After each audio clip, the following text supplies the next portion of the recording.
Arial Counter-Insurgency missions. So we had to make a decision on whether we wanted to launch those. Another detail of them is note that air units capable of bombardment and attack helicopters have an aerial counterinsurgency qualifier after their bombardment values. All right, here are the letters that'll be next to the numbers, and them are strictly for counterinsurgency. Let me come back over here real quick. I was doing some counter clipping. These are old counters; they have never been clipped. We'll specifically look at Air Group 3 in AC-47. So that number 2 is doubled into a 4. We'll be right back. Alright, then here it says air units or attack helicopters successfully deliver 3 bombardment points into a hex containing newly placed insurgency units. The unit is removed from the map. So all it takes, I guess, is just a nice little burst from that AC-47 gunship to make the locals in the hex decide that they have an urgent appointment elsewhere. And there you go. So we will.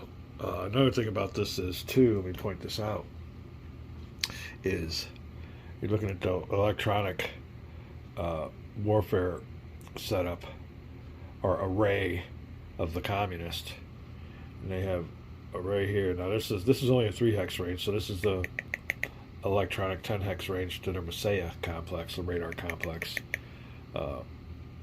over here, right there, and this one will give them an extra 3 hexes.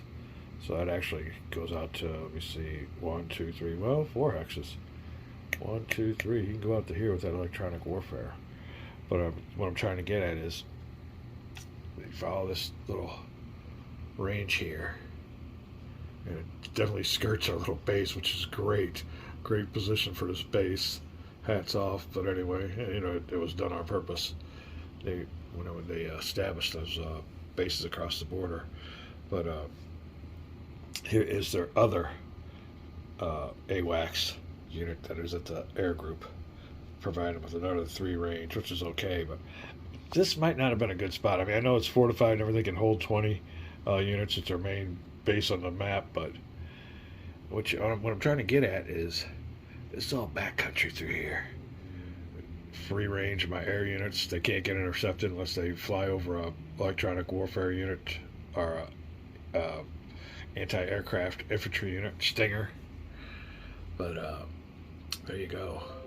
So what we were going to do is definitely from Air Group 3 launch us, I guess 2, or would it be 1? But they would take care of both of them. We find out if the 4 bombardment points into a hex takes care of both of them, or just 1. That's something I didn't think about. We'll be right back.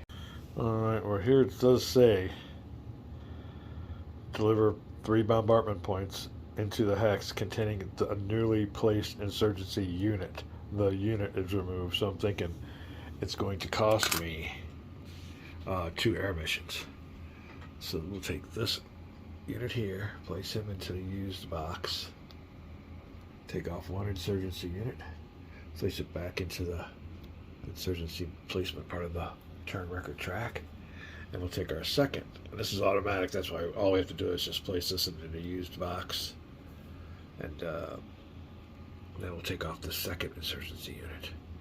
There you go. So I'll get those back. The only thing is, he won't get his insurgency command points back. So that were kind of some wasted command points. Another thing is, though, I need to get rid of this unit here. What that would mean, flying I got another one left. I don't have anybody to escort him but my AWACS, if he's even within range. But he can definitely be intercepted. And probably would be. Oh, shoot. That's the next big question. Do I eliminate the special forces? I need to get him off the map and then be a freebie. But is it worth taking a chance on? It might be. We'll be right back when we look at ranges and all the other criteria. All right. So we're going to go after the Here he is. Special Forces. Paratroop unit. For sure.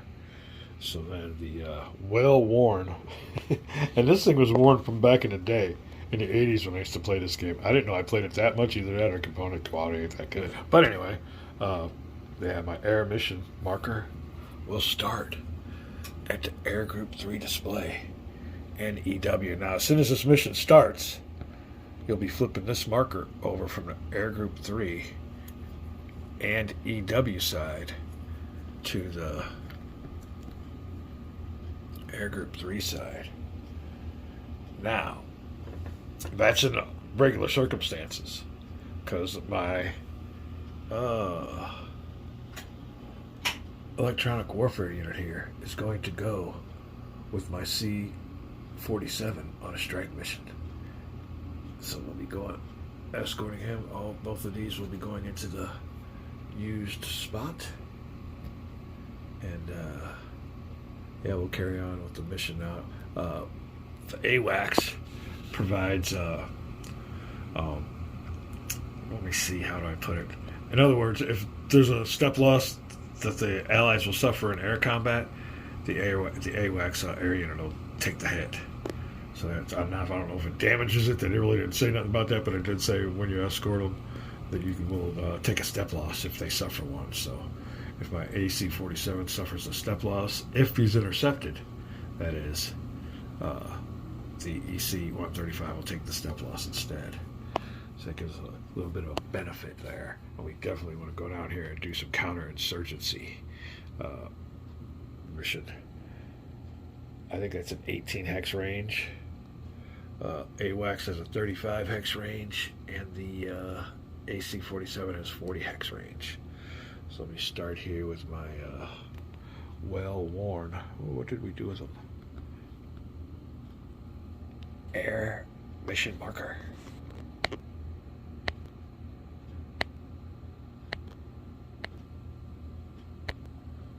Alright, we have to stop there and put a hold on the videos. We'll pick this up again after I give my opponent the notice that I am launching an Arial Counter-Insurgency mission against the Special Forces, which is all well enough and good, but we'll pick it up here later. Don't know how this is. This is going to be an international email. I don't know what time. I played an opponent in England or in the UK, and his dinner time was 4 p.m. That equaled 10 p.m. or 10 a.m. at my time.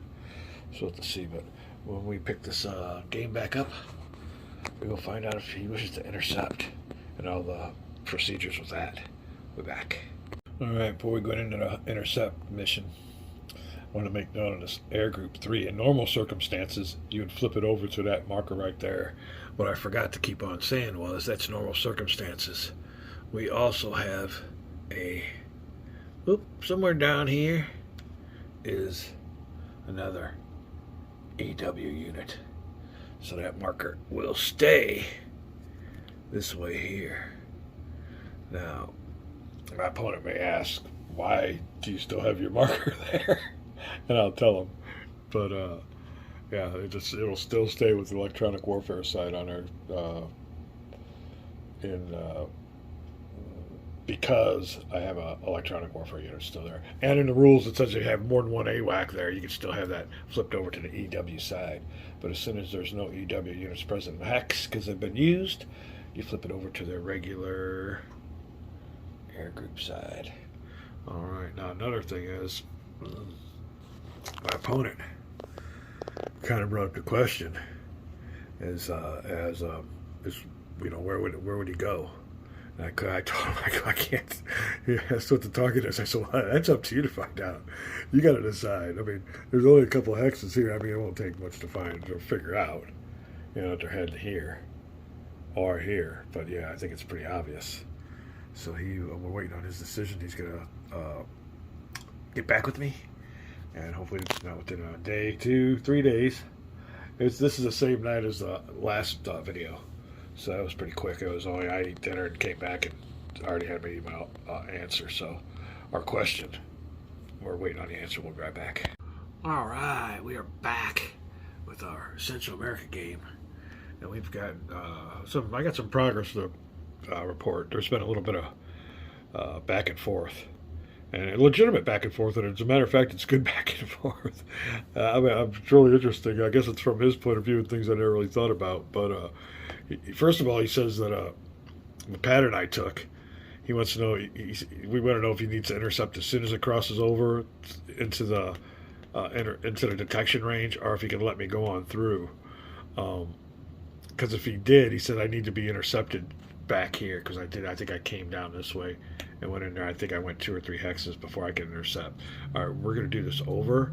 He does. All right, I X'd this out and told him we're going to start it over. And it's kind of cool because he's blind until anywhere around this little marker, he sees me blip in. So he said, his basic question was, well, you beep it in here, or did you fly in this way and beep in here, where I finally told him I was at. And I'm like, no, I've already flew 3 hexes. He goes, well, you need to tell me where you're going to beep in at so he can make a decision. He's not made a decision on whether he's going to intercept yet. I did notice that there are some insurgency units down here, too. I thought there was only 2 spots here and here. But now that I'm looking, there was another spot here I could have maybe go after. It's a no-brainer. We need to get rid of this special forces unit. But how do I move?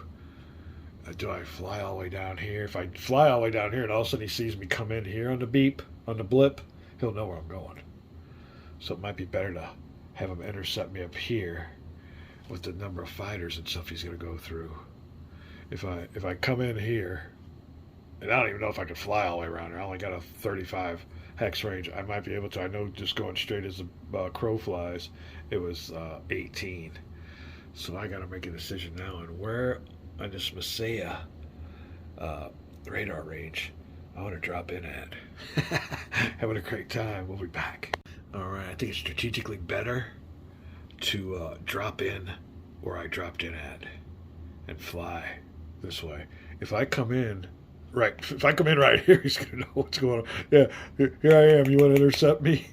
I mean, it might change his mind. He might not either way. I mean, I don't know what the deal is if he's going to intercept or not. So we are going to drop in.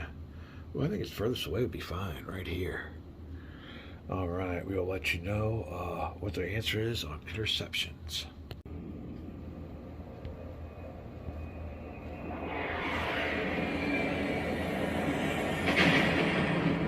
All right, then, it is an interception air mission, and it has taken place just over the Nicaraguan border into what is legally Honduras airspace, or the Honduras border. So I don't know if that's the message or what, but it is within the Messiah complex for the Nicaraguans, the big radar complex. As soon as he crossed over, bam.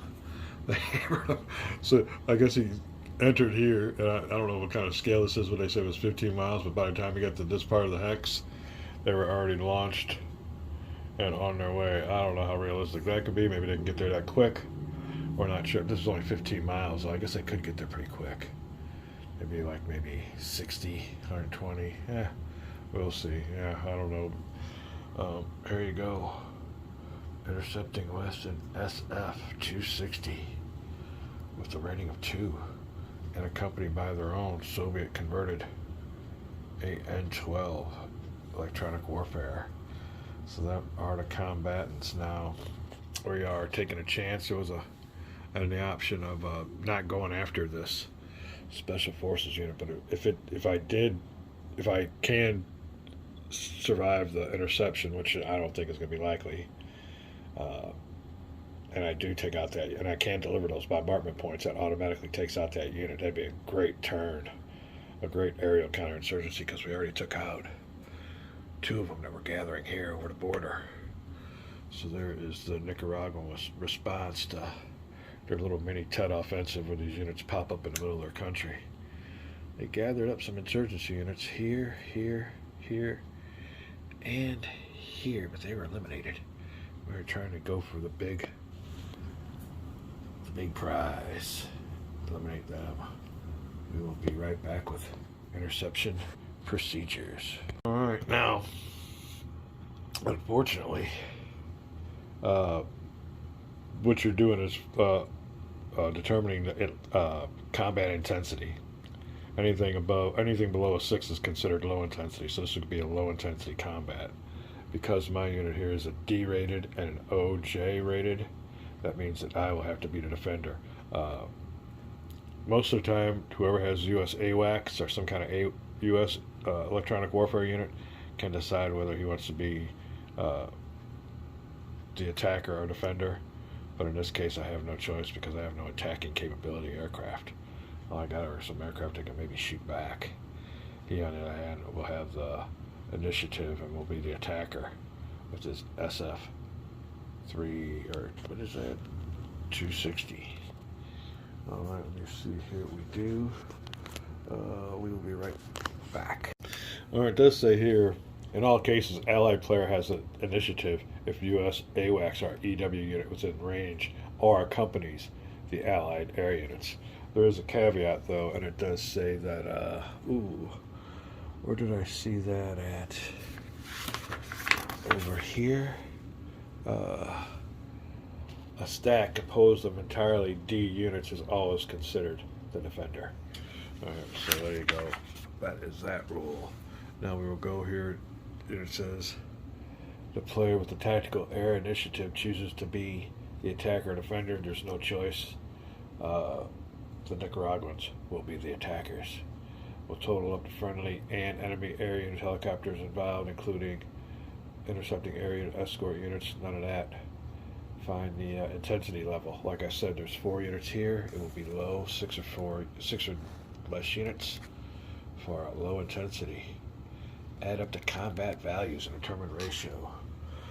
So it will be a 2-to-1 attack. We'll go over here to the air combat table. We'll be looking underneath the low intensity table. High intensity, etc., medium intensity.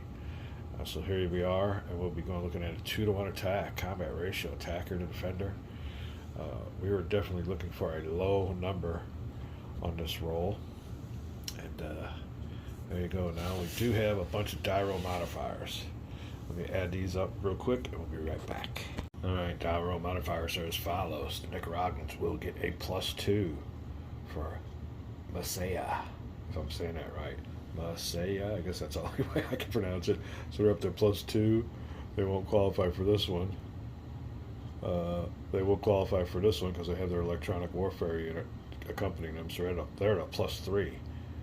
There's no air faculty occupying the hex, so they're only at +3. Now for my modifiers, there is no enemy AWACS unit within 10 hexes. This unit I got here isn't an AWACS, it's just an EW unit.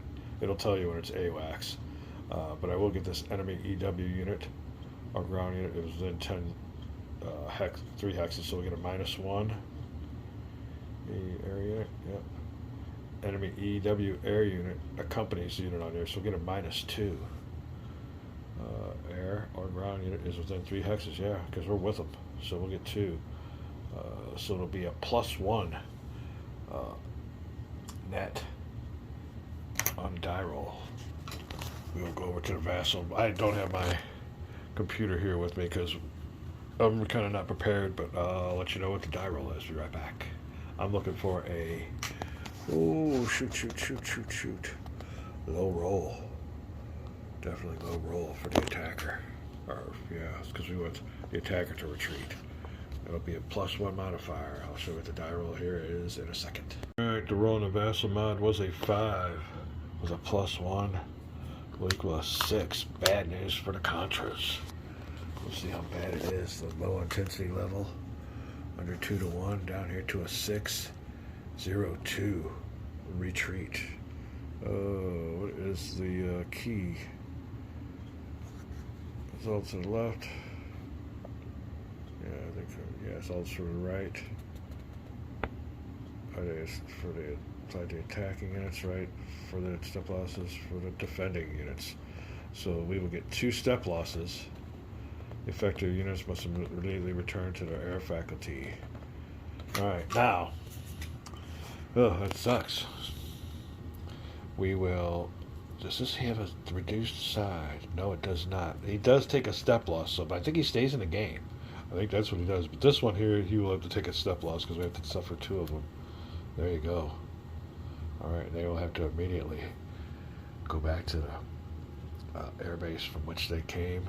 Successful interception by the Nicaraguans. Let me add this all into the Vassal mod, the results, and we'll be back. It is still my opponent's turn.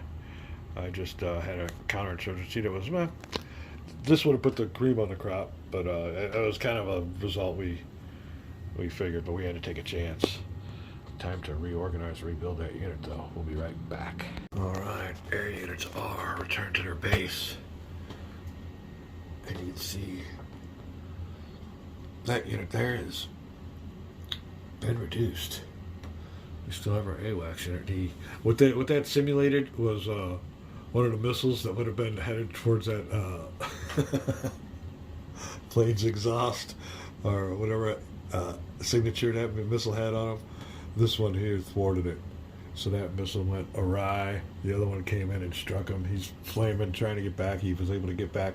Or maybe, more accurately, this represents a squadron, and one or two of them were shot down, and the rest of them are limping and falling back. So there you go. One got shot down, one was thwarted from the electronic warfare of this unit. These units are now in the use pile, but in this Air Group 3 that you see here, we will keep the Air Group 3 and EW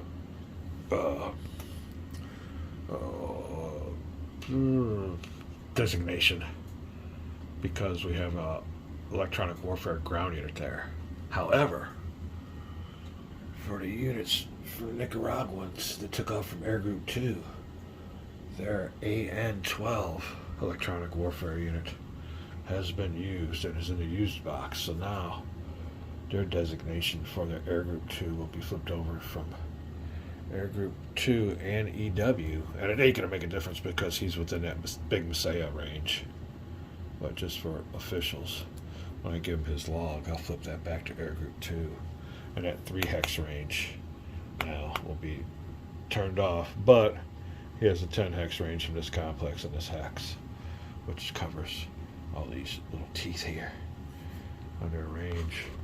Alright, that is it for the counterinsurgency. We're going to go on with this video. It's been a while since I've been able to video, so we're going to go on, open up the vlogs, and see how long it takes for them to get back to me. I'll be back. Alright then, we're all the way on to the reserve movement phase. After the Allied counterinsurgency phase, there was the first insurgency disbandment phase, which the Nicaraguans chose not to do because they just put their units on and they don't want to disband. But the interesting part was the air mission phase, and that was skipped. So, now to be honest with you, I looked it over after getting that, and there really isn't much going on here. I mean, there's an attack up there I guess he could have had to support. He's not going to support it, so I don't know if there's going to be an attack up there or not. But there was no air missions. I'm seeing that as an attempt to save his air power for when I place my insurgency units, because I got a big old stack. And he can do his, since the weather's clear, all he has to do is deliver those bombardment points to the hexes in which they organize it, and they're automatically disbanded. So that could be a very wise policy. All right, well, we're up to the reserve movement phase, and he forgot to put insurgency reserve markers on his units that he just placed, which is fine, but I wanted to make sure. I had a question on whether when they were just placed if they can be in reserve. I have not seen any thing in the rules that say they cannot be placed in reserve the moment they're put on the map, because they haven't moved this turn. So that's the key. If they haven't moved, they can move. I think that's up to 2 hexes this time. So I just wanted to give you a little update. This is our little map we got going on here. I'm curious to see where the insurgency units move, if they move. And we'll have that answer when we come right back. Alright, the only reserve movement that's going to happen is going to be this insurgency unit is going to move into this hex. And I was made aware from my opponent that Special Forces paratroopers What did I just do here? Oh, I'm sorry. I've had a faux pas and a half. Special Forces insurgency units, paratroopers, when they're destroyed, they can't be rebuilt. That makes sense because you just can't, next week bring in some new Special Forces. So I guess it takes a long time for them to train, but those are valuable units. He is moving his unit back into that space. And that will take care of his insurgency movements. I guess no other ones. He only had units here and here. It looks like a nice little blocking force for this main little area here. But so far, not much going on. We will go up to the second insurgency disbandment phase, and there, and so on and so forth. And then he'll get his reinforcements. He has a nice little bunch of them. It looks like you can see the little stairway goes down, but he gets a bunch coming up on the first part of his turn, so that'll be interesting. Don't touch that dial. We'll be back with our Contra Drive Victory Games Central America.